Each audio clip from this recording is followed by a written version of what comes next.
Welcome to the CBS Radio Mystery Theater Archives, the only YouTube channel which has the original classic episodes of the CBS Radio Mystery Theater in order with no ads.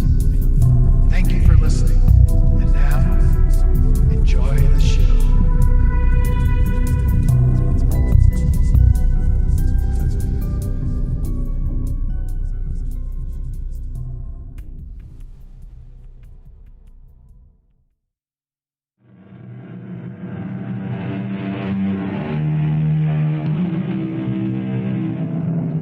Come in. Welcome. I'm E.G. Marshall. I'm always delighted when I come across a new Gothic tale, but never more so than when it happens to be written by someone unlikely.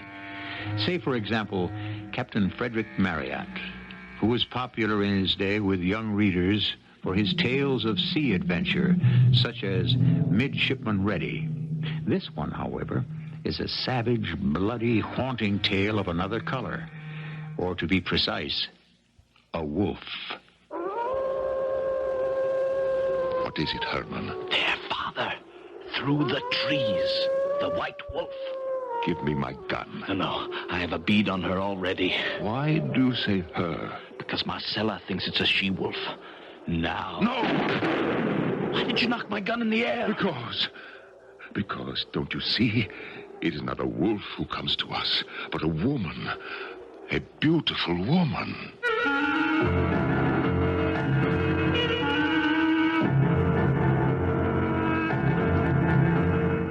Our mystery drama, The White Wolf, was written especially for the Mystery Theater by Ian Martin and stars Norman Rose and Kristoffer Tabori. It is sponsored in part by Buick Motor Division and X-Lax. I'll be back shortly with Act One. The legends of lycanthropy must be as old as man himself. And believe it or not, the werewolf, or wolfman, is still a valid phenomenon today in certain parts of the world. But that is a pathological phenomenon, a psychiatric descent into cannibalism and bestiality, which has little to do with legend. That's what this story is about, the terrible, spine-chilling transformation of man to ravening beast. The legendary spirits that haunt the Harz Mountains of Germany, and the blood-curdling phantom with the snarling mouth and flesh-destroying claws, the lips bared to reveal the great knives of the canine teeth, in the travesty of a smile that means death. The werewolf. That damned wolf, why doesn't he be quiet? They are incredible, Wilhelm. Somehow they smell blood. How? The animal must be a league away. What are you? Medical doctor or witch doctor, Franz Baum? The first, I hope. But I have also lived my life in the shadow of these mountains. How's the boy? We can let Herman answer that for himself. You feel better from the bleeding? I don't know, Herr Doctor. I feel weak as a kitten still. Of course. But I think the fever has abated, yes. Yes, give me a fresh, damp cloth, Wilhelm. The water is all but gone. I'll have Marcella bring some. First, let us rid ourselves of this basin of blood. No sight for a young girl. I'll throw it in the mitten. No. You dare not do that. That wolf out there, whatever he is, don't do anything to attract him to your house. I will rid you of the blood I have let. How? I have some containers. I'll take it back to Coburg. With me, I can use it for my experiments. Sleep, my boy, and wake refreshed. I'm afraid that's just what I'm going to do. Doctor, is he all right? Of course, I gave him a draught to help him rest. I must get my gun. Time enough. Let me get away. It grows dark. You are sure Herman will recover? I have every hope. But really, Wilhelm, I must protest again. This lost woodsman's cottage on the edge of nowhere is not a place to bind your children to. Franz, let us not argue it again. You know why I hide here like a criminal. Why do I say like a criminal? I am one in the eyes of the law. I thought you said Herman was asleep. I hope. But you're speaking loud enough for Marcel and your little boy Caesar to hear. Sounds carry in such a small cabin. From outside as well as in, it seems. Damned wolf. Papa, come quickly. Caesar's terrified. He's hiding below the bed and won't come out. No, hush, darling. I'm just going to get my gun. Better I leave, Wilhelm. Once I am gone, your wolf will not trouble you, I think. I carry away in my bag the scent which tempted him here. I don't care what tempted him here. I'll put a bullet in him. Oh, Herr Dr. Baum, why do we stay here hidden in the forest? It is your father's will, dear Marcella. How is Herman? Your brother is resting quietly now. I'll be back to see him as soon as I may. But I think we have drawn away the fever from within him. How can I help? Bring him some fresh, cool towels, Marcella. See that he sleeps. Keep him quiet. Oh, I've got to go to Caesar. He'll be scared. Did you kill that terrible wolf, Papa? No, just grazed him. Go tend to Caesar, Marcella. Yes, Papa. Where was it? Damn near inside the house, scrabbling at a back window. An unusual creature. You know, it was pure white, with fur like ermine. A white wolf? Yeah, against the snow it moved like a ghost. But at all events, it is gone. Yes. Then I will take with me the blood scent that brought it here. But what about Herman? I shall return within the month, unless I can persuade you to abandon the wilderness, come back to the world. I have a deep fear there is some evil threat about you in these haunted mountains. You mean this white wolf? I really don't know what I mean, old friend. I am a man of science until I return to these tree-shrouded slopes, and then I become... Become what? A primitive, afraid of all I do not know or am afraid to know, afraid of the dark which I must run to escape, afraid of myself because I have no resource with all my learning to stifle primeval fear. These darkening woods and tortured hills are somehow unnatural. Supernatural. My name is Herman Warner Krantz, and I was born in the year 1763. I'm now 21 years old, and I live with my father, my sister Marcella, who's almost 20, and my brother Caesar, who is 11, in a woodsman's cabin deep in the Harz Mountains. The nearest house to us is several leagues, and the nearest town over 25. I recite all these facts to myself, light-headed with this raging fever, and sorrowing that we must all live this isolated life. Why? I do not know. There is something quite terrible in my father's background, of which he will not speak. I wonder how long I've been ill, floating half in this world and half, perhaps in some dread other. Now at least the pounding in my head is gone. The ache is washing away from my bones, and I feel myself coming back. Come, Herman. That's better. Take some more soup. You need to build back your strength. Never fear. I'm on the mend. Thank God for Dr. Baum. Oh, why must we stay buried here? I don't know, little one. But I think the time has come for us to get back among people again. You think you could convince Papa? Well, I can try.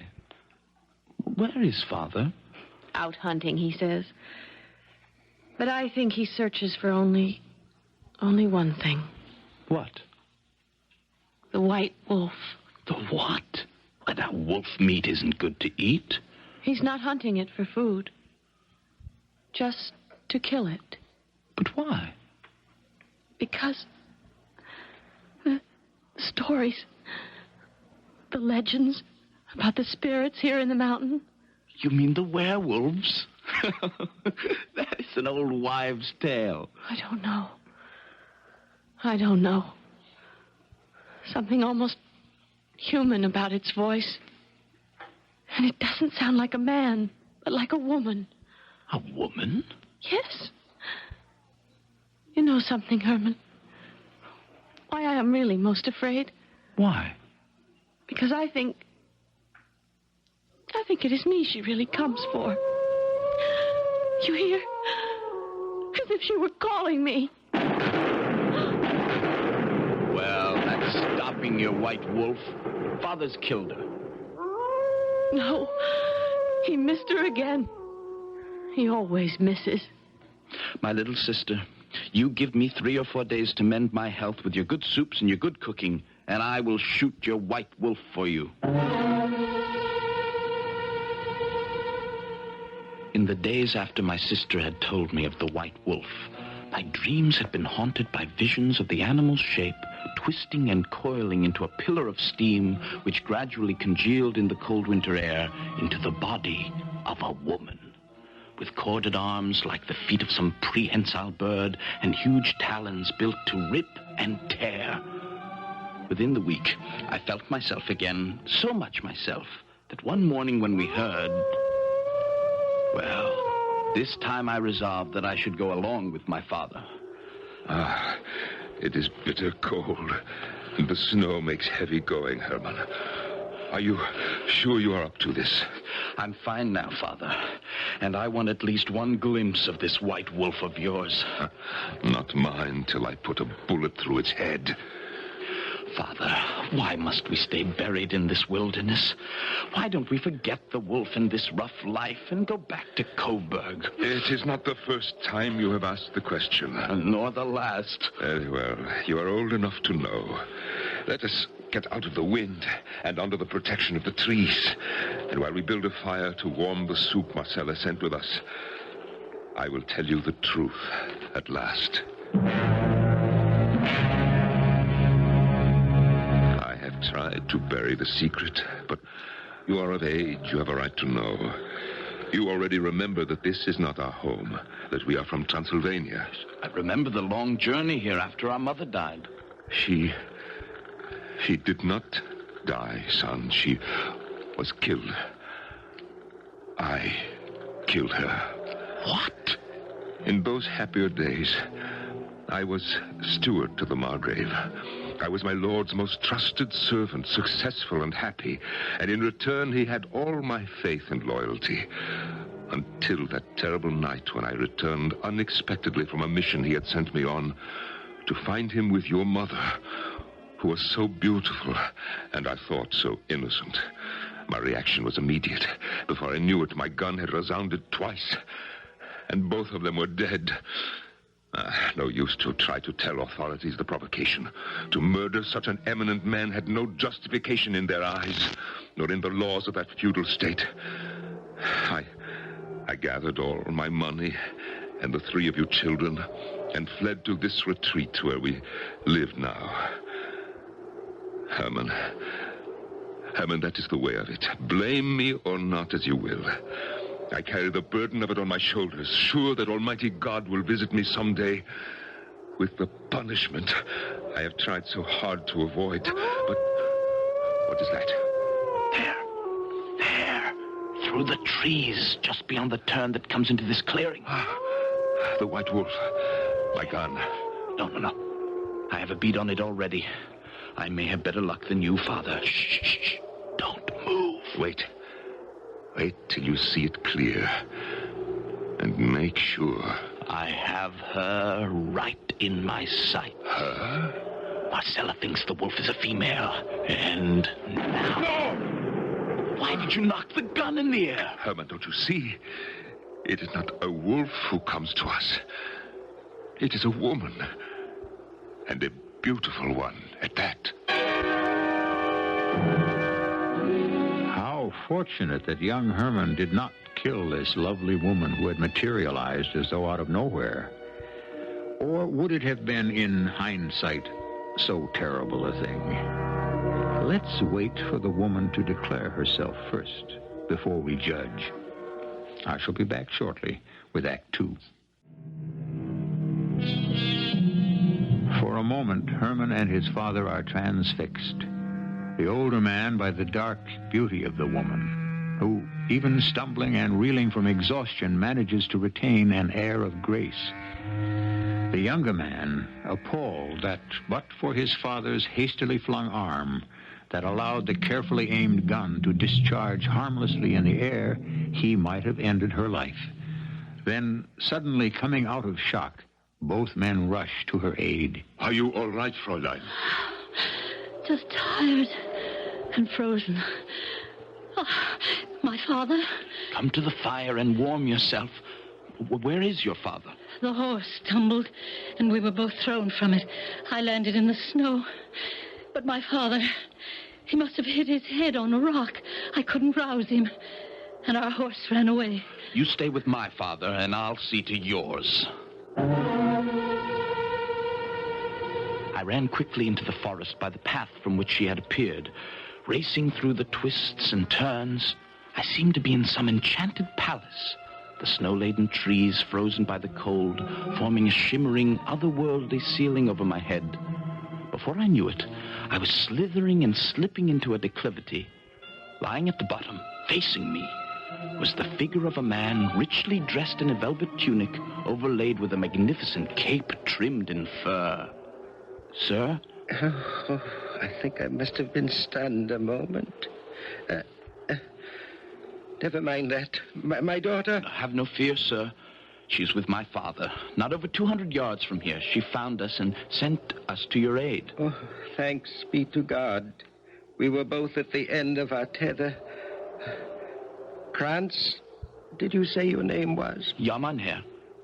Your father could not by any chance be Wilhelm Krantz? Yes, that's his name. It must be fate. Help me to my feet, boy, and onto my horse, then lead me to my daughter and your father. And that is how we discovered and brought Manfred of Barnsdorf and his daughter Christina into our home and into our lives. From the beginning, our father was enchanted with her silvery voice and her ethereal beauty, and of course, by the common heritage that we shared with Manfred. It is fortunate we found you hunting. I was only lured outside in pursuit of a large white wolf, which has been haunting our premises of late. Ah, yes. Our quarters are small, but you are welcome to shelter here for as long as it takes you to recover. You said you come from Transylvania. Even so, mein Herr. I was a chamberlain in the service of the House of Verneigen. Even as I once was to the Margrave of Bitterstein. But why would you leave such a fine position? You may well ask. My master conceived a desire for my daughter, not as legal wife, but simply to use for his pleasure. And it ended up by my giving him a few inches of my hunting knife. Then we are brothers in misfortune, my dear sir. Ah, brother, indeed. And you need not renew your grief by telling me your story, which I know only too well. We are comrades in misfortune. Well, you shall make this your home as long as you desire. Did you hear, Marcella? Yes, brother. It seems our family is to be enlarged. Oh, I pray not. Why? I don't know. I cannot bear to look on that woman. For all her beauty, she frightens me so. Although I was fascinated with Christina, some deep chord in me echoed Marcella's fear. Yet it seemed unreasonable, for Christina was a lovely woman, her features classically molded.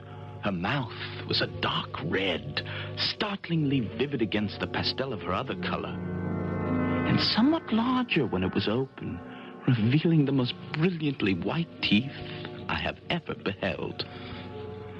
I'll never forget the night I heard my father and Manfred talking together, almost a month after they had come to live with us. If it is Christina's will, of course you may have my daughter's hand in marriage.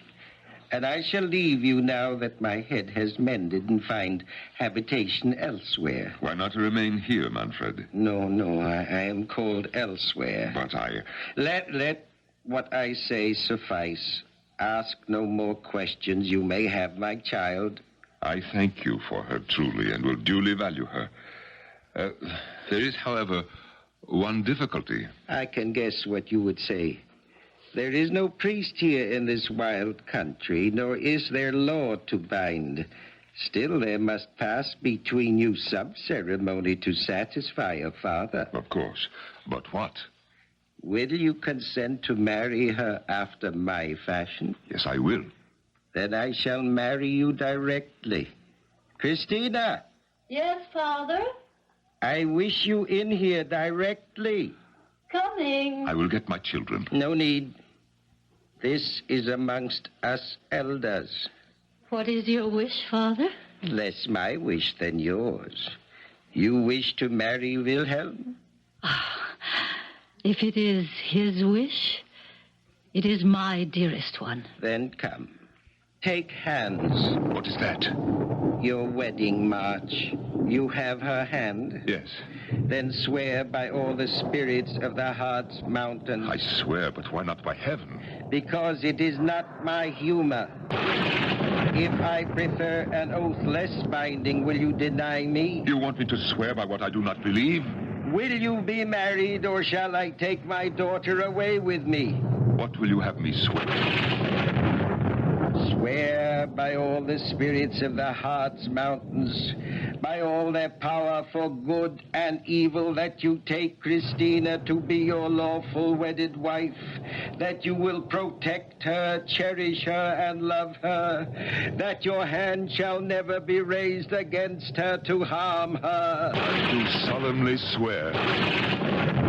And swear that if you fail in this vow, may all the vengeance of the spirits fall upon you and your children. May their flesh be torn from their limbs and their bones blanch in the wilderness, and that to this oath you pledge their blood. Swear! I swear.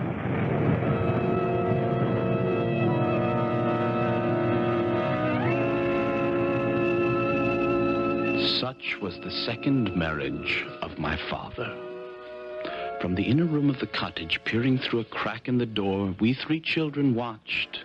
I with an arm about Caesar, who was struck dumb, and my sister Marcella, who was trembling from hand to foot with fright and despair.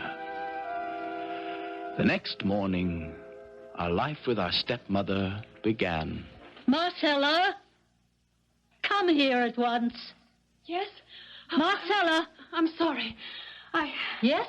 Who? Yes, Mother. You find it so difficult to say? Yes, no. I mean, just strange. How do you mean, strange? Just that my real mother has been... I mean, we have had no mother for so long that it's hard to say. You will learn to say it, and to treat me as one, and to obey me. All of you. And when I call, I want you to come quicker. I'm sorry. Sorry who? I'm sorry, Mother. I was preparing a soup for the dinner. Who told you to do that? Why, no one. But I always cook. From now on, I will be in charge of what we eat. You will cook and clean and wash the dishes and do the household chores. But I decide what we eat and how we eat it. Yes, Mother. That's better. Now, you can prepare the vegetables and set the table. I will prepare the meat. Herman, wake up. Well, what is it? Shh, it's her. Who? The stepmother. She's gone out. Gone out? Yes. Gone out the door and in her nightclothes. Are you sure? In this winter weather, not dressed, with snow on the ground? Good Lord. There's a wolf. She'll be torn to pieces. But apparently, she bore a charmed life. For a few minutes later, we watched her return, still in her nightdress. She went to a pail of water, washed her hands and face carefully, and returned to bed. All this, I may say, I watched as in a dream, for my my fever was coming back on me. So much so, I had to take to my bed again. And through the days was able to watch how cruel and demanding my stepmother was to Marcella and Caesar. And to learn that every night, the moon now being full, she stole outside in her nightdress to roam. Herman, wake up. Oh, wake up. Yes, I'm awake. I'm awake. Forgive me for bothering you when you were sick. But I'm almost out of my mind. But what is it, dear sister? Her again. She's out prowling the night. And it's bitter cold with the snow coming down. It's not human. Listen to that. I'm almost ready to pray the wolves might get her. They'll never get her. It isn't wolves. Only one. I looked out of the window. The moon is full and high. It's that special one. The white wolf. Who fired that shot? Oh, he must have been Caesar. Caesar? Yes, he knew you were sick, and he's been bragging to me how he could take your place and guard us all. No. Oh, that's why I woke you. Somehow he followed her into the night. Well, at least he seems to have driven off the wolf. Marcella, help me out of bed. No, you have the fever, and I... What's that? Shh, it's her. Her dress all bloody. And she's alone. But where? Oh, dear sweet God. Where is our little brother?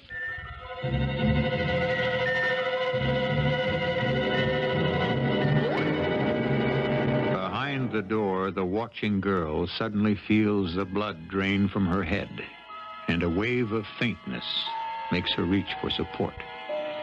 In the room outside, the woman turns, moving silently to her bedroom, her wide mouth open in a caricature of a smile. There is blood on her gleaming teeth. I shall return shortly with Act 3. The moon is now obscured by dark clouds heavy with snow. Outside the cabin, the snow is pouring down. And what might be a small figure dark against the snow has now become only a minor unevenness in the white carpet. Inside the cottage, Marcella, noticing her brother's weakness, has gone to his aid. Herman, brother, let me help you lie down. No. I'm all right. You watch her. What is she doing now? She's going into their bedroom. Shh. Wait. Who is it? Lie still, dearest. It's only me. I have lighted the fire to warm some water. I'm not quite well. What? I'll get up, Christina. No need. It's nothing. I can manage myself.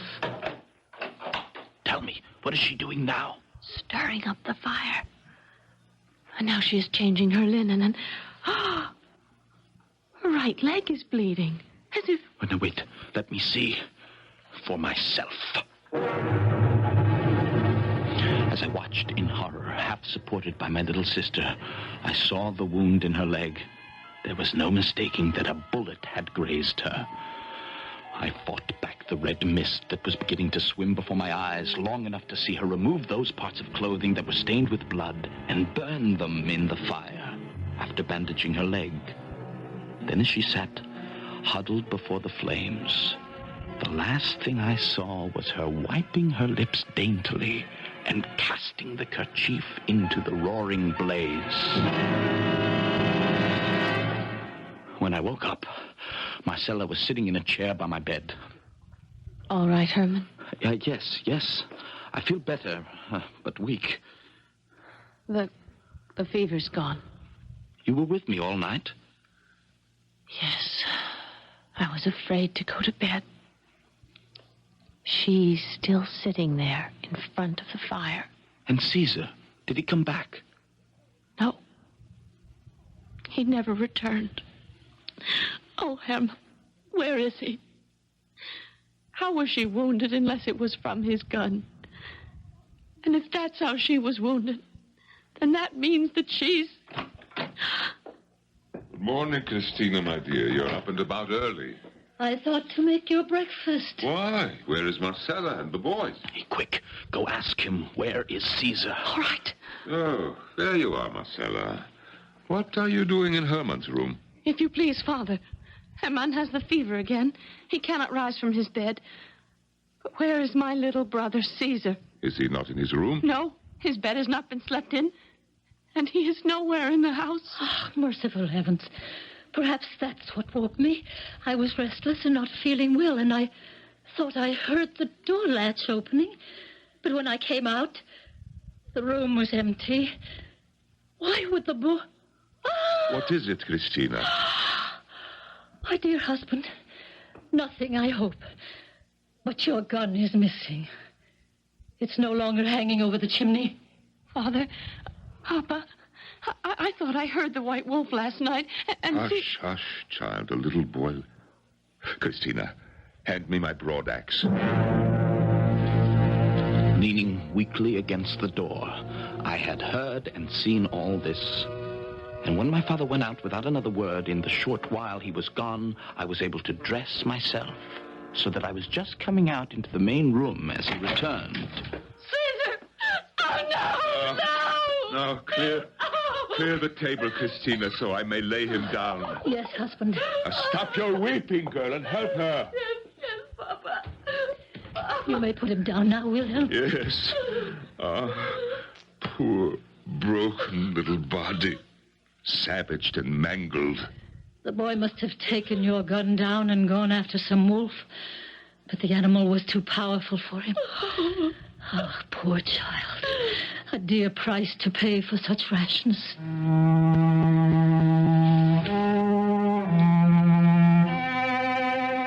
For 3 days, while the family mourned, I lay in a stupor. You see, my days and nights were filled with fevered dreams, through which a great white wolf ran snarling, slashing at me with gleaming white fangs.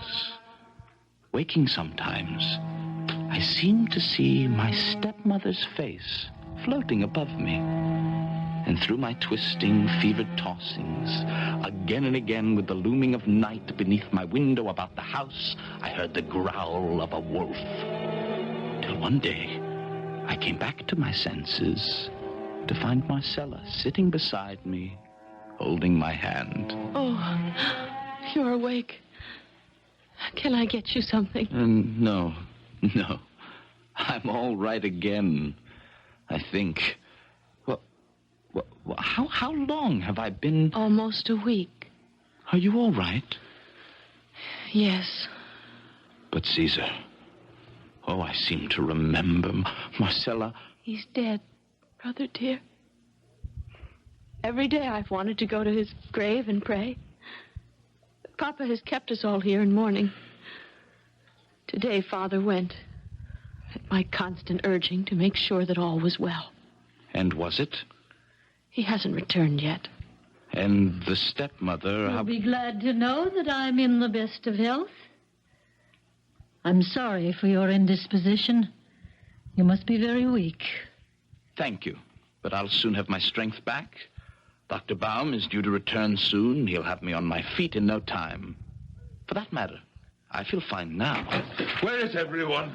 In Herman's room, husband Can you dear. imagine, Christina, that those wolves, perdition take their whole species, have contrived to dig up my poor boy, and there is nothing left but his bones. Oh, no.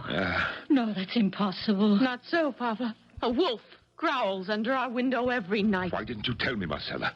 You wake me the next time you hear it. I will if... Wilhelm, Herman is much better, and everything is under control here.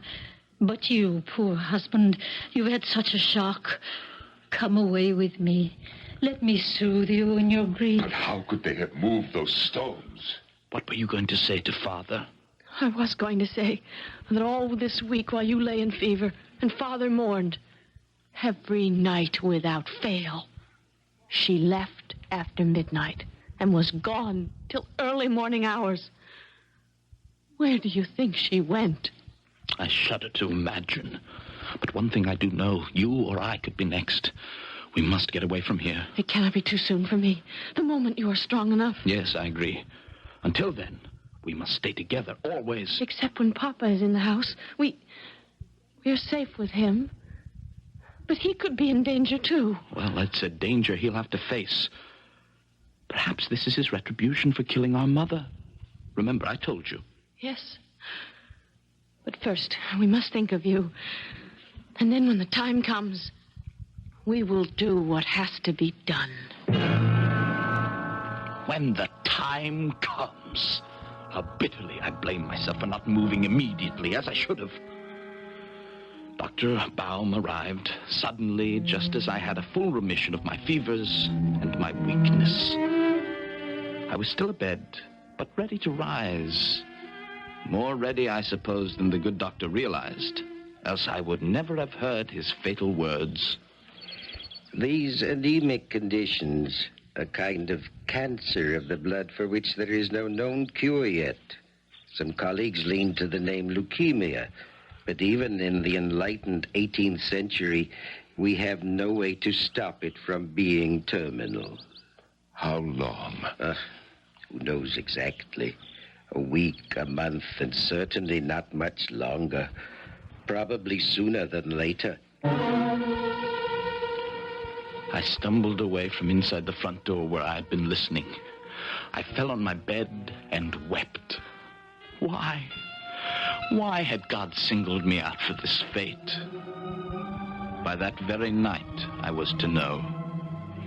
It was shortly before twilight when the doctor left. An hour, perhaps a little longer, had passed, when suddenly I was summoned out of my melancholy by... Marcella! Marcella! Father, where is she? She went out to pick some herbs for dinner. No, I don't mean my sister. I mean your wife. Christina, out walking. Not Christina. She is the White Wolf. Don't you know what you married? Oh, Herman, my poor boy. You are under the influence of a fever. You don't know what you're saying. Oh, don't I? Well, look. There, you see. That damned White Wolf. Back again. Give me my gun. What is it, Christina? What is it? Did you see the White Wolf? Yes, but what is it? Oh, it's too horrible to think of. Marcella. Oh, no, I can't say it. She... Not dead. I'm afraid so, my loving stepson. That wolf has torn her to pieces.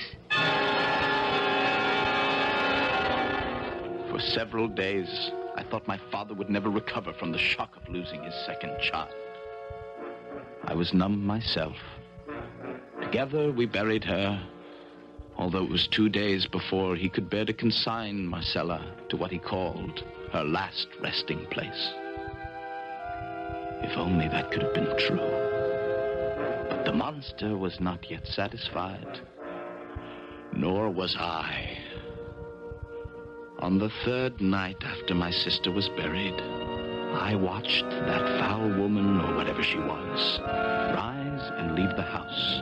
Immediately, I went and wakened my father. Who is it? It's Herman, Father. You come with me. But where are we going? What are you doing with my gun? We're going to kill the White Wolf. But first, I want you to see her for what she really is. It was bright moonlight as I led my father to my sister's grave. And there, too ghastly to relate, was my stepmother in her white nightgown tearing away the stones piled above the grave. She was frantic with haste.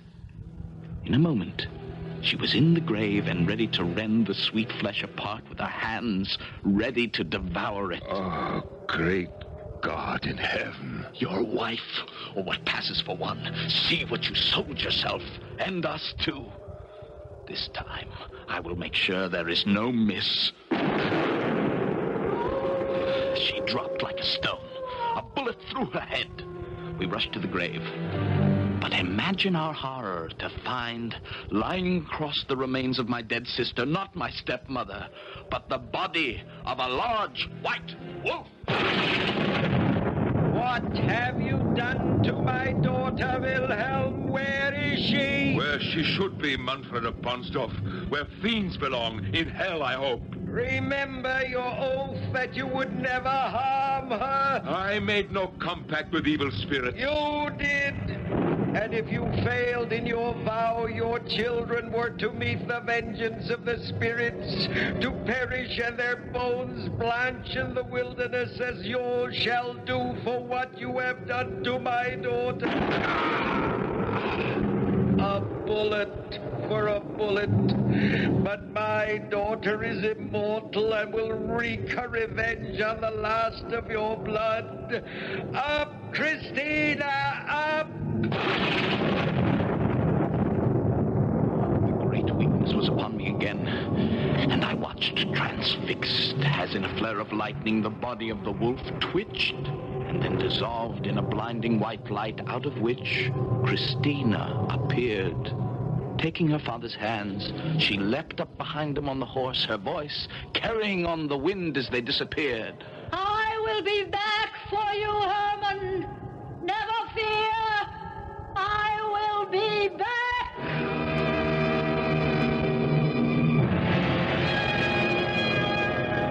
Somehow I brought my father home to die, and somehow I buried him beside my sister and my brother. Then the fever overwhelmed me.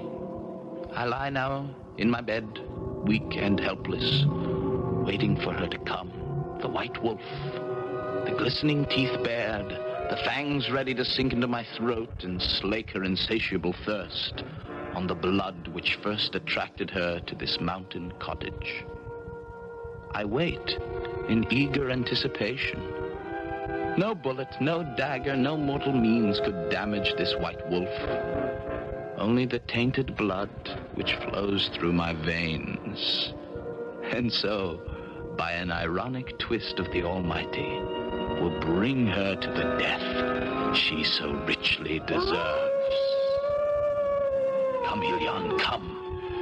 Sink your fangs and drink my blood, so that in dying I can send you to burn to hell for all eternity.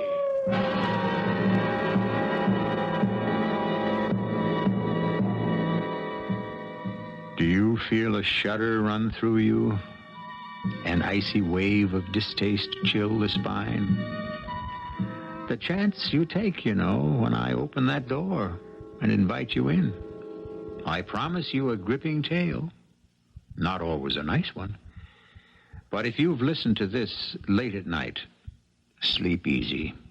The white wolf is dead. I shall be back shortly.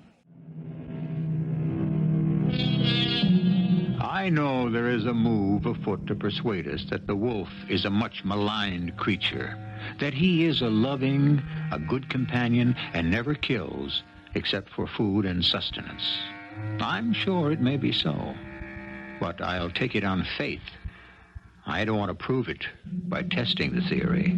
Personally, every time I hear a wolf howl, which is not often, I'm glad to say, I'm tempted to revert to childhood and hide my head under the nearest blanket. Our cast included Norman Rose, Kristoffer Tabori, Jada, Rowland, Ann Shepard, and Paul Tripp. The entire production was under the direction of Hyman Brown. This is E.G. Marshall inviting you to return to our Mystery Theater for another adventure in the macabre. Until next time, pleasant dreams.